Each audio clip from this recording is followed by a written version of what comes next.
Vamos lá, galera. Mais uma questãozinha, ó. Drim do plim, como diriam alguns. Bom, galera, essa questão ela é um pouco diferente em relação ao que a gente tem feito antes. Eu preferi pegá-la numa sequência, é uma questão de economia. Então a gente vai resolver, como ela é do Sebrasp, né, SESP, enfim, depende da sua idade em relação a concursos públicos, a gente vai pegar e resolver todos os itens na sequência. É como aparece na prova, né, do Sebrasp quando é certo e errado. Então a gente tem aquele enunciado, aquele texto inicial, e aí a gente subdivide ali as questões, enfim, 54, 55, 56, 57, no caso, né, da prova que eu peguei. Mas a ideia é a gente varrer tudo. Então vai ser um vídeo um pouquinho mais longo, mas é bom para a gente dar uma revisada em economia, né? E, enfim, é essa a ideia, tá, queridos? É só para ficar meio que claro ali que a gente não vai fazer um por um, até porque talvez o vídeo fosse ficar muito curto e aí ficaria cansativo para vocês também de ficar entrando em um vídeo, entrando em outro, enfim, beleza. Bom, galera, sem mais delongas, é isso, vamos cair dentro. Suponha que a quantidade produzida Q por uma firma seja dada por Q igual a 1.200 vezes K 2/3, L 1/3, né? Elevado a 2/3 e L elevado a 1/3. Só lembrando, galera, essa aí é a funçãozinha, já podemos aqui chamar a atenção, só para lembrar mesmo, né? É a função Cobb-Douglas, né? Então, ó, isso aqui é a tal da Cobb-Douglas. E ela traz pra gente justamente, né? Douglas. Ai, galera, que coisa horrorosa. Ó, tô gravando esse vídeo muito, muito, muito cedo, galera. E aí, perdoem, tá? Perdoem. Mas enfim, Cobb Douglas, ela traz a relação ali, né? Do volume ou do capital empregado, né? Que é o K. Do trabalho empregado, mão de obra empregada, que é o L, né? Então, enfim, galera, tenta lembrar ali do inglês, né? O labor, então é trabalho, né? Mão de obra, enfim, está associado a isso. E com a quantidade produzida, né? Então essa função é muito importante, porque dela a gente já extrai várias informaçõezinhas, mas vamos lendo ali até o final, vocês vão pescar junto comigo. Sendo K a quantidade de capital investido, ok, falamos há pouco, e L a quantidade de mão de obra, como a gente falou, né? L de labor, né? O K acho que fica mais fácil na cabeça de capital, mas às vezes a galera acaba esquecendo ali do L, é de labor mesmo, tá, gente? Ambas medidas em unidades convenientes. Sabendo que cada unidade de capital investido custa, e aí ele não fala unidade monetária, claro, mas a gente vai falar dinheiros, beleza? Então, cada unidade de capital investido custa 6 dinheiros, e cada unidade de mão de obra custa 24 dinheiros. Né? Julgue os itens que se seguem. Bom, primeiro item, queridos. No curto prazo, fixando-se o capital em K0 igual a 50, obtém-se uma função de custo, com custo fixo, igual a 300 dinheiros, né? Aí, galera, assim, só para dar uma lembrada, a gente nem precisaria de tudo isso na questão, mas é para lembrar mesmo, tá? O custo total, ele vai ser, né, o custo do capital mais o custo do trabalho, né? Beleza? E nesse caso, galera, assim, especificamente aí nesse item, agora assim, indo já para a questão de fato, ele fala pra gente aqui, ó, no curto prazo, fixando-se o capital. Galera, a ideia do curto prazo, eu nem sei se o Sebrasp ele quis de fato usar nesse sentido, mas a ideia é que no curto prazo a gente varia, né, apenas uma variável, né? Quer dizer, a gente não consegue alterar as duas ao mesmo tempo, né? Então pensa ali no curtíssimo prazo, você não tem, digamos assim, a habilidade de variar as duas grandezas juntas. Seria mais ou menos essa a ideia, tá? No longo prazo não, no longo prazo você consegue mexer ali mais tranquilamente. Mas por que eu estou trazendo isso? Porque logo depois dele falar aqui do curto prazo, gente, ó, esse trechinho aqui, ele fala fixando-se o capital. Mas, galera, se ele está fixando o capital é fixo, né? Então, o que ele está querendo dizer com isso para a gente? Ó, quando a gente fala do custo total, né, o custo de capital mais o custo de trabalho, ó, esse custo de capital nessa situação aqui do primeiro item, ele já está dizendo para a gente que ele fixou, ou seja, é um custo fixo. E quem eu vou mexer a princípio vai ser justamente na mão de obra, vai ser o custo do trabalho, né, da mão de obra, do labor, digamos assim. Beleza? E aí, galera, repara que fica tranquilo, né, sabendo isso. Por quê? No enunciado aqui em cima, olha só, ele fala que o capital investido custa 6 dinheiros, está aqui em cima, ó. E aqui embaixo ele falou que fixou, né, o K, a quantidade, né, como 50. Aí, galera, é só matar, né? Olha só, o custo de capital, que vai ser o próprio custo fixo, vai ser igual ao custo do dinheiro, né? A gente costuma chamar de Rzinho, mas aí fica a critério também, que se quiser botar outra letra não tem problema, vezes a quantidade de capital empregado. Tranquilo? E aí a gente teria então, né, esse custo fixo. Deixa eu só dar uma ajeitada aqui, porque eu botei CF duas vezes, né? É o custo fixo e aqui sim o custo de capital, beleza? Só para ficar bonitinho. A gente teria então lá o custo fixo, queridos, igual ao Rzinho, que vale 6, né? Falamos há pouco. E a quantidade de capital que ele chama de K0, 50. Chegando ali aos 300 que de fato ele fala no enunciado. Beleza, galera? Então, basicamente isso, quer dizer, essa primeira aí, bem tranquila, né? Que a resposta, né, o gabarito dela seria certo, né? Tá certinho isso aí que você falou. Beleza, galera? Tranquilo? Boa questão? Então, suave. Vamos lá, próxima. Fixada a quantidade produzida em 24.000 unidades, a isoconta é a curva que mostra o menor custo possível para atingir esse nível de produção. Galera, ele está falando que a isoconta vai mostrar o menor custo possível. Pô, essa afirmação não faz muito sentido não, galera. Olha só. Vamos botar aqui errado, né, já, e eu vou mostrar para vocês por quê. Se liga só, galera. Quando a gente fala da isoconta, a gente está falando de olhar para um gráfico, né, que mantém o mesmo nível de produção. Como assim, Carlos? Explica melhor.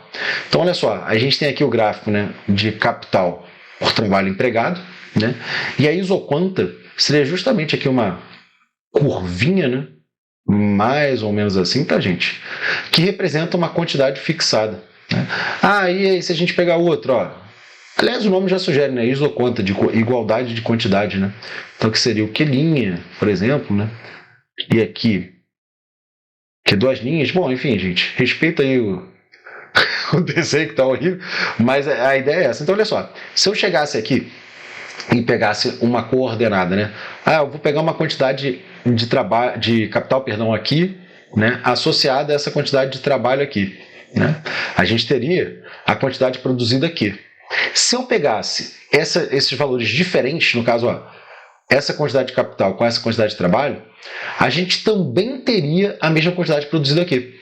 Né? Então a isoconta traz justamente isso. Quais são as combinações, né, de capital e trabalho que me permitem chegar na mesma quantidade produzida.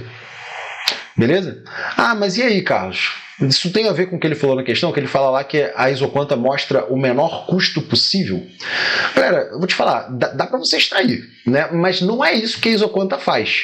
Né? A isoconta mostra para a gente as combinações de capital e trabalho empregados, gerando ali a mesma quantidade, né, produzida. Então, essa afirmativa dele não faz muito sentido, porque ele fala que a isoconta, o gráfico direto vai fazer isso. Dentro do gráfico, a gente conseguiria fazer, sim, ali alguma determinação a partir dos custos? Cara, consegue, tá? Mas não é essa função, ou melhor, não é especificado, não é explicitado isso dentro ali da nossa isoconta, da nossa curva dentro da isoconta. Beleza, queridos? Então, assim, só mantendo ali o gabarito de fato errado, né? Não é isso que a isoconta vai fazer, conquanto a gente saiba que dentro da análise desse gráfico, dentro da análise ali das funções, né, de combinação, você consiga, assim, extrair ali o menor custo, ok? Beleza? Só para ficar bem claro na cabeça de vocês, assim, a resposta é errada de fato, tá, gente? Tranquilo? Bom, 56. A produtividade marginal do capital é o dobro da produtividade marginal da mão de obra no longo prazo. Pô, galera, isso aqui tinha que lembrar mais da formulazinha mesmo, né?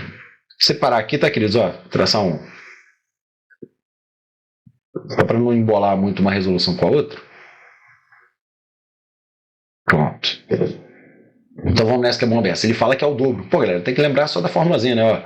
A produtividade marginal, né, do capital sobre a produtividade marginal do trabalho, né, da mão de obra, né, do labor, vai ser igual ao custo unitário do capital, né, que a gente convém chamar de Rzinho, né, e o custo unitário do trabalho, né, do labor, que a gente costuma chamar de Wzinho, né, só um W. Então, assim, a partir daqui já dá para matar tranquilo, acho que essa questão era mais de boa, né? A gente chega lá, produtividade marginal, capital sobre produtividade marginal, né, do trabalho, do labor, vai ser igual ali, a Rzinho, já até esqueci quanto é, cadê? É excesso, né? E o trabalho, cadê? 24, né? O custo da mão de obra. Aí você corta lá, gente, quem der para cortar, 6 com 24, vai ficar 1 em cima. e 4 embaixo, né? Ou seja, passa lá multiplicando, né, queridos? A produtividade marginal do trabalho vai ser igual a 4 vezes a produtividade marginal do capital, né? E ele fala que a produtividade marginal do capital é o dobro da produtividade marginal da mão de obra, né? Então, não é isso não. Então, botou erradinho aqui, ó. Errado. Errou! Beleza? Tranquilo, né, gente? É só substituir ele mesmo. A gente já sabia os custos, né, de cada um, tanto do capital quanto da mão de obra, então não tinha muito mistério, não. Né? Lembrar da relaçãozinha, tá? E por fim, galera, essa última pergunta aí, no longo prazo, ou seja, agora a gente está podendo variar as duas grandezas, tá, queridos? A minimização do custo para produzir Q igual a 24 mil unidades envolve a contratação de unidades de mão de obra. 5 unidades, perdão, de mão de obra. Bom, galera, aqui também não é tão aloprado, tá? Dá uma olhadinha lá na Cobb Douglas, lá em cima. Repara que o K está elevado a 2/3, né? E o L está elevado a 1/3. E o que isso quer dizer para a gente, galera? Ó, significa que 2/3 do meu orçamento vai ser empregado para capital, né? E 1/3 do meu orçamento vai ser empregado para mão de obra. Né? Mas a maneira que eu acho que fica mais fácil para a gente analisar, assim, mais direto, é a seguinte, né? O custo, né, do meu capital vai ter uma relação com o custo da minha mão de obra. E que relação é essa, Carlos? Aí, de novo, né, é o que a gente falou ali em cima. Quanto do meu orçamento está sendo aplicado, né, para capital, para geração de capital? 2/3. E de mão de obra, 1/3. Galera, aí, assim, eu não vou escrever isso, mas acho que fica claro da gente enxergar. Significa que o orçamento, né, dedicado à parte de capital é 2 vezes maior que a da mão de obra. Mas como é que você sabe? Gente, 2/3 é o dobro de 1/3. Né? Então a gente pode escrever isso da seguinte maneira, né? De acordo com a Cobb Douglas, o custo de capital vai ser 2 vezes, né, o custo da nossa mão de obra. Só que, galera, ó, custo de capital é Rzinho vezes K. Custo de mão de obra é Wzinho. Isso aqui ficou um ômega minúsculo, né? Mas tudo bem. Ficou um Wzinho, agora sim, ó, W vezes L. Então, esse carinha aqui, ó, vai estar multiplicado por 2. Tranquilo, queridos? Fazer a continha agora, né, para arrematar. Então, a gente vai ficar ali, né, com R vale 6, né? 6 vezes o K vai ser igual a 24 vezes L, isso vezes 2.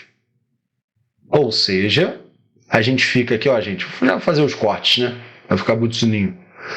6 mata 24, fica 4 aqui do lado de cá. 4 vezes 2, 8. Né?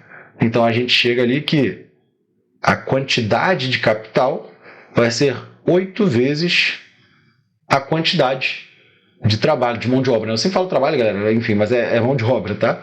Então, tá aqui. Pimba. E aí, Carlos? Galera, chegamos nisso aqui? Bota na Cobb Douglas de volta, pô, sem problemas. Né? A Cobb Douglas está ali dada, eu vou reproduzir aqui novamente, tá, queridos? A Cobb Douglas que ele dá para a gente é quantidade, né, 1.200, vezes o K elevado a 2/3, vezes o L elevado a 1/3. Beleza? E agora a gente tem essa relação, né, entre K e L. É substituir, galera. Lá no enunciado, né, na pergunta, na verdade, ele fala que no longo prazo, né, a minimização de 24 mil unidades, então vamos botar aqui o quê? 24 mil, pimba, pimba, pimba. Isso vai ser igual, 1.200, ok, né? Vezes. Aí é aqui que vem o jump of the cat, ó. Achamos a relação aqui do K pro L, então a gente substitui aqui, né? 8L elevado a 2/3 vezes L elevado a 1/3. Tranquilo, queridos? Bom, vamos fazer aqui um corte já. 24 mil, né, com 1.200. Vai ficar 20, né? Corta 0 com 0, corta 24 com 12, vai ficar 20 aqui desse lado. Opa! Calma aí, que verde não. O verde vai ficar errado, tem que ser branco. Aí fica certo. 20 igual, galera, ali tem 8L elevado a 2 terços. Aí como é que a gente faz isso? Ó? O 8, né, elevado a 2 terços, lembra que, né, o denominador, né, o que você vai tirar a raiz, então é a raiz cúbica de 8 elevado a 2. Galera, a raiz cúbica de 8 é 2, né? 8 é 2 ao cubo. E isso vai ficar 2 ao quadrado, então 4, né? Então vai ficar 4 vezes L elevado a 2 terços vezes L elevado a 1 terço. Ué, galera, as bases são iguais, basta somar os expoentes. Então 2 terços mais 1 terço, isso aqui vai ficar o próprio L. Então aqui, ó, 4L. E aí, galera, finalizando então, né? L vai ser igual a uma grande mansão, né? 20 quartos, que é igual a 5 unidades ali de mão de obra. Que é, de fato, a nossa resposta, né? É o que a gente estava buscando. O quanto de mão de obra a gente tem que empregar para ter aí essa minimização com 24 mil unidades. Beleza? Então, respostinha aqui, galera, ó, certinho. Ok. Eita, a resposta tá errada que foi de branco, hein? Então, bota lá. Certo. Beleza, galera? Então, assim, questão bem boa, né, da parte de economia, deu para dar uma revisada boa, né? É claro que tudo meio que perpassou um pouquinho pela Cobb Douglas, mas eu acho que dá para revisar bem, dá para dar uma lembrada boa, lembrar de curto prazo, longo prazo, lembrar como é que é a função de custo ali, enfim, né, a produtividade marginal. Questão bem boa, cara, questão bem boa. Não era muito difícil, acho que era bem fazível ali, né? Caiu uma questão dessa aí para vocês no Sebrasp, é arrebentar. Beleza, queridos? Então, dito isso aí, ó, forte abraço, até breve.